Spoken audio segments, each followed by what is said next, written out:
All right, we have the behavior of gases. So let's talk about this. And basically, like I do with all the tutorials, we will go over the tutorial, answer some things on it. A lot of the times, the questions, I'll let you do that on your own.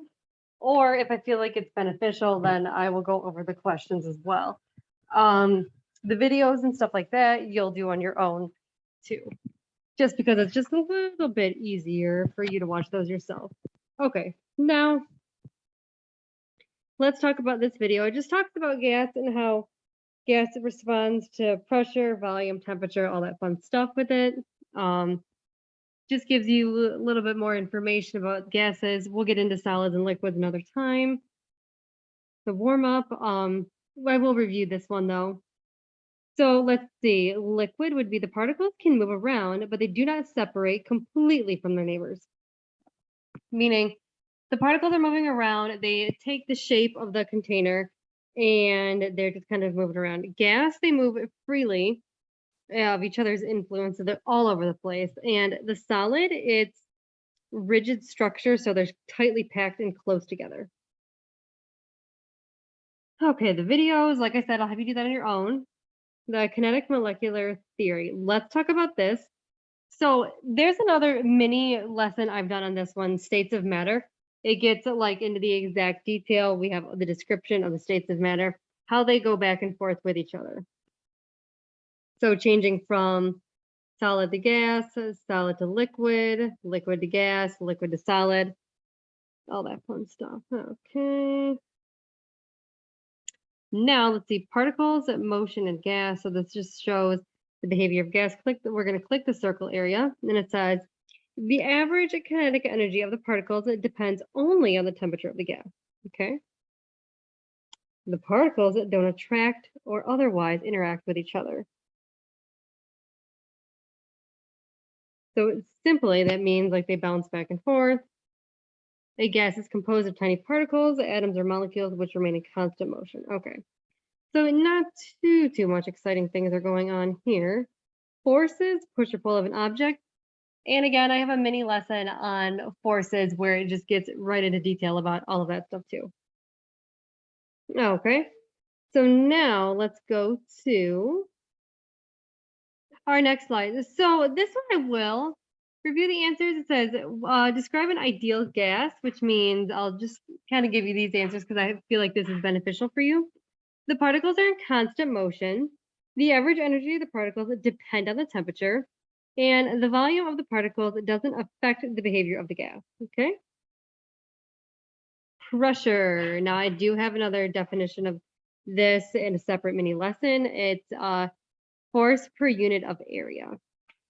Okay, now let's get into this applying pressure, applying force. You can see like if you apply force or pressure to a water bottle, it'll crush it. So it starts off, there's water inside, it remains one shape. You crush it up with your hands, you can smush the water bottle. Okay, now we have atmospheric pressure. So this goes into a little bit more details about atmospheric pressure and the atmosphere. That's kind of about it. Atmosphere pressure at Earth's surface. It shows you how it gets thicker as you go up into the atmosphere. Okay, now let's get into this with this question. Like I said, I'll let you do these questions on your own. It's a little bit easier. Now, I have a separate lesson on this one as well with temperature, Kelvin, Celsius, and Fahrenheit. This shows the different temperature scales and how to differentiate between them. All of them have a different boiling point, melting point, freezing point. And I have a conversion chart that we'll get into more detail as well. If you refer back to that mini lesson, it will show you the conversions between the three. All right. So again, this just shows you the properties and behaviors and shows different temperatures. So I like I said, that mini lesson converts everything for you, and it's pretty simple that way. All right, I'll let you figure these conversions out on your own. Changes to a gas. Measured in moles. So a mole is the amount equal to the number of atoms in 12 grams of carbon-12. Interesting. Okay, so let's get into this with definition. Volume.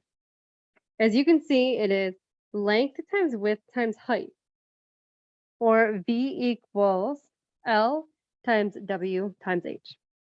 10 times 10 times 10, 1,000 centimeters cubed. And it's called cubed for a reason because you're multiplying length times width times height. Temperature. Now, a temperature can be measured again in Kelvin, Celsius, and Fahrenheit. And there's 3 different thermometers showing you the same points on it, but the different temperatures. Go to pressure. Is the applied force to the surface area of an object, usually measured in pascals or atmosphere. The amount, the number of atoms or moles, okay? Now let's go to the next part. Changes to variables. These are questions. Like I said, I'll have you do these questions on your own. Okay. Boyle's law. This talks about pressure and gas, like what is going on inside there. So I'll read this to you. In the image, we see that the raising plunger, which increases the cylinder volume, decreases the pressure. Similarly, lowering the plunger, decreasing the volume, increases the pressure. So the kinetic molecular theory of gases helps explain the fluctuations in the pressure. In the smaller space, the same number of particles will be crowded, and that's why the pressure is increased. Because they're crowded, they're tightly packed, they're close together, and that's why the pressure would be increasing. Okay, let's go to the next part. And again, we're measuring pressure here, the relationship between pressure and volume. As one value increases, the other decreases. So this is also known as like an inverse relationship. Okay, again, it's just showing how they balance out with each other right here. So pressure, volume, okay. And this is just giving us an equation, some examples of Boyle's law. And I'll get into this in more of in another like mini lesson as well. Significant figures, my favorite. So make sure that you refer back to that mini lesson too. But this is Charles' law, so let's see. I'll read this. Consider the two cylinders holding equal quantities of gas and the same amount of pressure is pushing down on the gas in both cylinders. Okay. And it's pretty interesting looking at the two cylinders right now. The pressure inside the cylinder must be equal. When the pressure of one cylinder is decreased, the plunger drops, decreasing the volume. When the temperature of the other cylinders increase, the plunger rises, increasing the volume. So it's kind of the inverse relationship again. Pretty interesting. The kinetic molecular theory of gases helps explain this in observation, okay?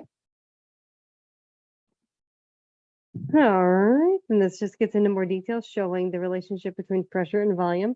What is going on with this? And here we go. Here is a couple other information on Charles' law. And again, I'll have another mini lesson on this one. Questions, I'll let you answer these on your own. Shows the relationship between pressure again. Okay. Let you answer these questions on your own. And here's the summary. And hopefully that just gives you like a little bit better of an understanding on the relationship and the behavior of gases.